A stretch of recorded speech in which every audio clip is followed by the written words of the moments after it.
Welcome to the Gary Abbott Budget Watch Reviews.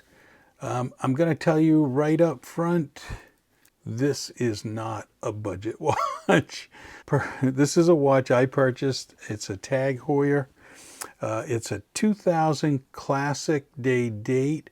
Purchased it in the early 80s. It was my first watch into watch collecting. It has the distinct date window and blue dial. It's a 38 millimeter diameter watch, 200 meters of water resistance. It is a very thin. Let's just take a look on the wrist. I really did forget how nice this watch is, even though for my wrist and my look today, it looks very small. Back in the 80s, this was a very nice watch, and I will put on the screen what the thickness is, but I know the thickness is nowhere near what other watches in this category are. But this was an excellent watch. You can't buy this today unless you're on eBay or it's a used. But what I wanted to point out is a couple of nice features of this. Now, I purchased it, I believe, for about $590 when it was brand new and you could go into the jewelry store and pick it up. This is in the 80s. There were no online, but I really like the dial. Raised indices, some lume on there on the Mercedes hands, and the indices, the date window. Everything really works really well. The only surprise is it's not a screw-down crown. I don't know if that was a special feature back in its day.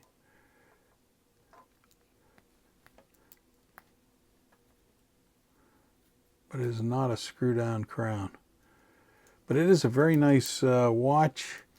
I just want to tell you, this was what got me started into liking watches, but I wore this one straight for 10 years, believe it or not. Look at the condition of this watch. Hard to believe that this was my primary watch all through the 80s into the 90s.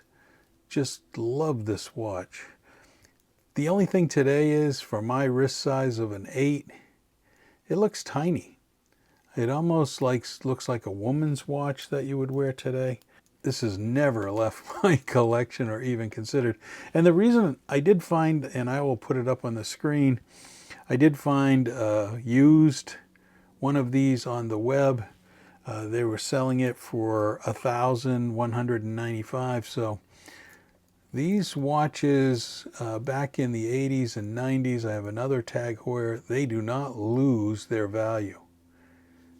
That really is something to recognize. This Swiss-made watch does not lose its value and is very, very well made. I mean, the bracelet and everything, no rough edges. Definitely got spoiled with this as my first watch, especially if you like a 38, which there's an awful lot of people who like this size. I recognize this is not really the budget watch, or is it available to purchase? But I thought I would show it as to what got me into watch collecting. Again, thanks for watching. Like and subscribe. I really appreciate any comments, any improvements I can make. I've already made a couple of improvements to my channel, and I'm going to make some more as we go along. But I just wanted to show this watch. Thanks again.